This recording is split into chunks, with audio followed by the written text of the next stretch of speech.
ایک بہن نے پوچھا کہ کیا کوئی بیوی اپنے شوہر کی میت کو بوسہ دے سکتی ہے، جیسے پیشانی وغیرہ پہ بوسہ دے لینا یا چھو لینا،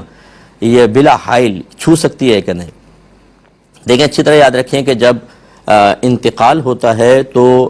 شوہر کے حق میں تو فوراً نکاح ختم ہو جاتا ہے، یعنی جیسے بیوی فوت ہو تو شوہر کے حق میں نکاح ختم ہے۔ اسی وجہ سے اگر اس کی پہلے 4 بیویاں تھیں، ایک فوت ہوئی تو یہ اسی وقت ہی چوتھا نکاح کر سکتا ہے۔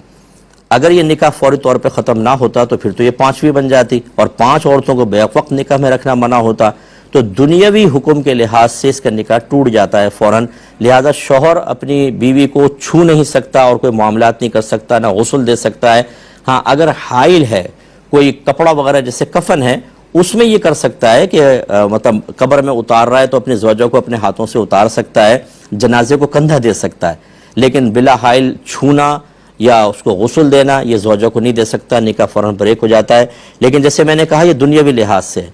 اگر جیسے اس نے دونوں مریں گے اور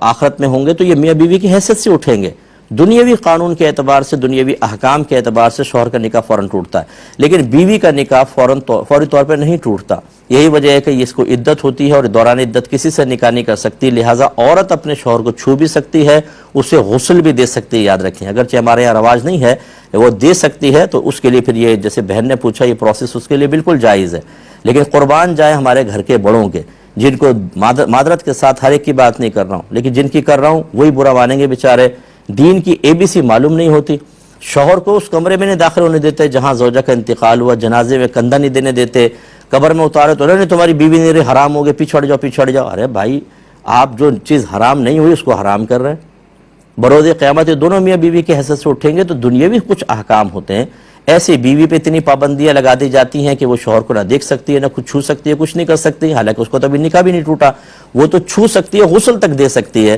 ان چیزوں کو ذرا سمجھیے خدا را، اور میں بڑوں سے گزارش کرتا ہوں کہ جب آپ اس طرح کے کوئی شرعی حکم بیان کریں آپ اپنے طور پہ نہ کریں۔ آپ کے خاندان میں کیا ہوتا رہا، آپ کے خاندان میں سارے کوئی مفتی عالم نہیں تھے، وہ بیچارے وہ بھی عام لوگ تھے، انہوں نے کوئی رسم و رواج ڈال گئے اور اپنے لیے بہت بڑا گناہ جاریہ کر گئے۔ آپ تو روکیں اس گناہ جاریہ کو، ورنہ آپ بھی اس میں شامل ہو جائیں گے، آگے گناہ جاریہ ہوگا۔